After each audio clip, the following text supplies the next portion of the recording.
Please subscribe to help you and your motorcycle perform better. What I did is I have a wide trailer, and I also have a snow and a full drive. Yeah. The 4 most common kinds of motorcycle crashes. Think you got this in your head already? Well, let's see if for number 1, let's see if you guessed correctly. Can't tell you how many times I see that, no matter where I go in the world. By far, the number 1 type of crash with a motorcycle. A little more difficult. I'll give you a second. You ready? So what does that one mean?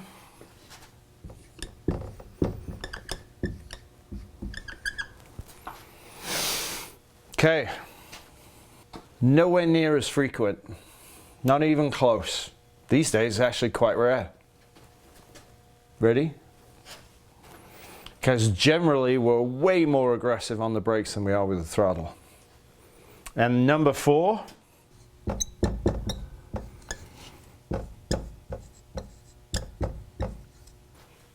Now there's 2 types of wheelies in there. There's a power wheelie and a stand-up wheelie, but those are the 4 most common ones that I see.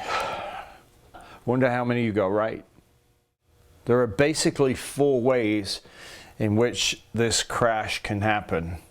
Plenty of people have come out of their driveway and fallen over because the tires are ice cold. So by far the most common cause of a low side is cold tires. Doesn't matter whether that's the road or the street, but that's generally the very first thing we see as to the reason why that happened. Number 2, because you didn't take the time to mark bottom out on the forks, you didn't put a cable tie on the right fork leg, and you didn't regularly check how much fork travel you were using, forks can and will bottom out, and when that happens, especially if you're leaning and the forks bottom out, the front folds in. So you have low side going in. So that's generally cause number 2. As you're braking into the turn, if you have to squeak on a little more brakes because something occurs, that can instantly overpower the grip level in the tire and it can fall in. So you can actually low side because of braking force, either in one initial pressure hit, or you double tap the front brake, where you brake and then go, oh, and tap it again, and it'll fold it, and you'll take a low side going in. So braking can be a huge part of that. Are you checking your tire pressures every day, every time you go ride? Do you kick the tire and, yeah, it kind of hurts when I kick it, so it's probably good? Do you really not give a monkeys about your tire pressure at all and just go and ride? Can't tell you how many people showed up for workshops around the world on road bikes with tire pressures in the teens, front and rear, that they hadn't checked in 6 months. Okay. Yeah, but it's mostly a commuter bike. It was my first track day. All right. So, well, welcome. thank you. You enjoying it? Yeah, it's like a terrifying kind of fun. So the next piece of the puzzle is tires and tire pressure. So what pressures are you running? I actually Did you don't check them know. this morning? No, I did not. Okay. What I did is I have a wide trailer, and I also have a snow and a full drive. Yeah.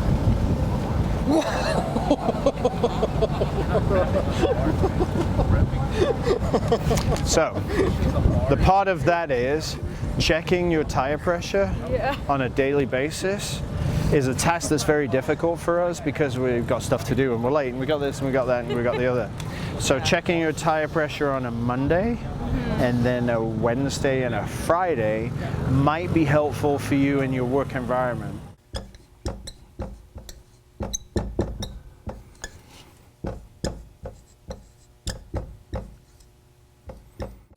When you have low tire pressure, the shape of the tire completely deforms. And as you brake and load up, that tire literally collapses and you fall over with the bike turning in. Those are the 4 primary causes of the most common crash that we see anywhere in the world, which is a low side going into the corner. Number 2, low side exiting the corner. Really common in these conditions. You see that corner exit and it's on. Grab a handful. As you do that, the front tire instantly loses grip and the handlebars turn away. So when you low side on corner exit, the bars turn away from the corner, and that's a violent crash and can knock you out, literally, because you just get slammed to the floor. Most common collarbone injury in terms of a crash that happens. As you apply the throttle, the forks extend. Well, if your fork rebound hasn't been kept in check so that you have your chassis balance, which is the video you need to watch and pay attention to, if we don't have this chassis balance and it does this, if you time it just wrong and you hit a bump on corner exit, the front wants to get away from you. And because it unweights as it's coming up in the stroke too fast, turns the bar away. Again, bam, you go down. Number 3, getting into the gas. The shock setting's too soft between preload and compression. Violent weight transfer backwards, unweights the front tire, bars go away from the corner, and you go down. These 3, if you get into this situation, you can't stop that crash. With the low side going in, you've got a chance. You have a small chance, but with this one, there's no way that you can save it in any of these 3 situations. Believe me, I've tried, and I've tried really hard. And in the end, I've just had to hit the kill switch and let the bike go. This is something that when it happens, it's just bam, and you're down and you don't know what happened. Okay, crash series number 3, reasons why.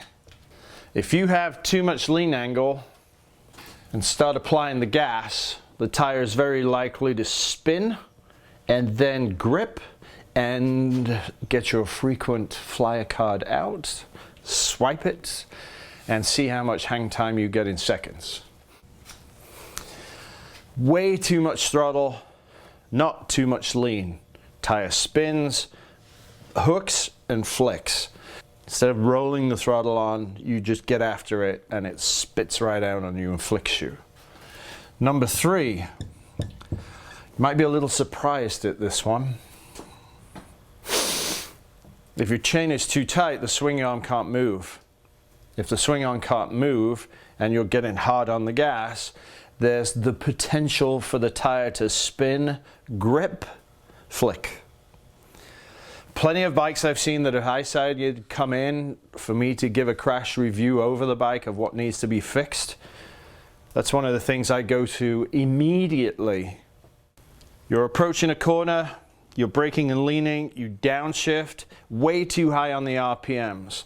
The rear wheel locks because the transmission speed is not at the speed of the rear wheel. The rear wheel is much faster in the way that it's going, and the transmission has to catch up. It locks the rear wheel, spits it sideways, and flicks you off.